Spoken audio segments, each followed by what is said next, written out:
بسم اللہ الرحمن الرحیم۔ حقائق جاننے کے لیے اور تبلیغ کے لیے کتابی مطالعہ کے ساتھ ساتھ سماجی مطالعہ بھی ضروری ہے۔ ایسے معاشرتی تجربات میں سے ایک تجربہ ایک سماجی مطالعہ آپ حضرات کے پیش نظر ہے۔ وہ عورت کہ جس کے بغیر تخلیق انسانیت کا مقصد ادھورا ہے، جسے مرد سے مل کر منشأ خداوندی کو مکمل کرنا ہے۔ ڈاکٹر علامہ اقبال کے تخیل میں کائنات کی تصویر میں رنگ جس کے وجود سے ہے، وہ عورت جسے ہمارا آخری دین ماں کے روپ میں جنت، بیٹی کی صورت میں رحمت، بہن کے رنگ میں سراپا شفقت اور بیوی کی حیثیت میں مقدس امانت قرار دیتا ہے۔ لیکن زمینی اور سماجی حقائق چیخ چیخ کر کہہ رہے ہیں کہ جس مسلمان دیندار کو عورت کا محافظ بننا تھا، اس نے اسلام کے سارے اعزازات عورت سے چھین لیے، الا ماشاءاللہ۔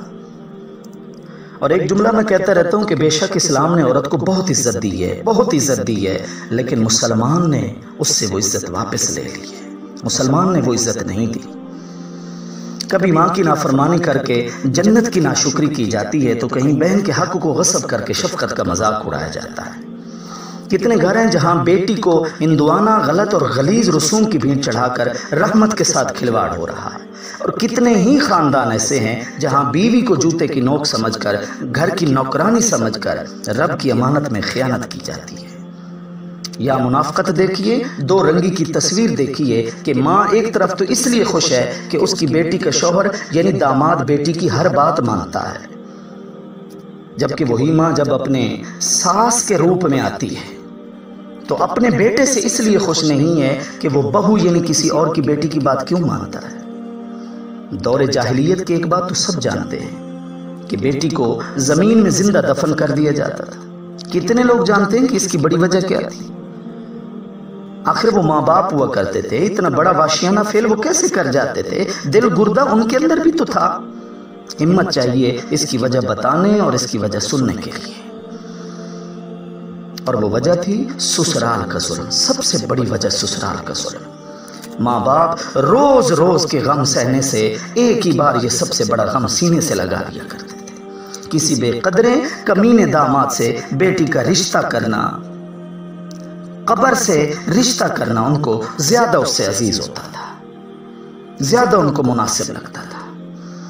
اور بھی وجوہات ہوں گی، لیکن حضرت خطیب ماوردی رحمت اللہ تعالی علیہ نے اپنی کتاب ادب الدنیا والدین کے اندر سب سے بڑی وجہ یہی لکھی ہے۔ وَلِذَالِكَ كَرِهَتِ الْعَرَبُ الْبَنَاتِ وَوَأَدَتْهُنَّ إِشْفَاقًا عَلَيْهِنَّ وَحَمِيَّةً لَهُنَّ مِنْ أَنْ يَتَبَذَّلَ لَهُنَّ اللِّئَامُ بِهَذِهِ الْحَالِ۔ لیکن ٹھہریے، ایک اور پہلو بھی ضرور ہے، کیونکہ ہمیشہ عقل مند آدمی ظلم کو چیلنج کرتا ہے، ظلم کو، چاہے مرد کی جانب سے ہو یا عورت کی طرف سے ہو۔ ہر جگہ حق تلفی مرد کی جانب سے نہیں ہوتی، عورتوں کی اناج، ضد، ہٹ درمی بھی اس بگاڑ کا سبب ہے۔ ایسے واقعات بالکل شہادت دے رہے ہیں، لیکن یہ بات کر کے بھی معاشرے کے مجموعی جائزے سے نظریں نہیں چرانی چاہیے۔ اپنے واقعات پر قیاس کر کے ہر جگہ ایک ہی سبب نہیں ٹھہرانا چاہیے۔ اجتماعی حالات میں آخری تبصرہ یہی ہے کہ عورت بہرحال مظلوم ہے۔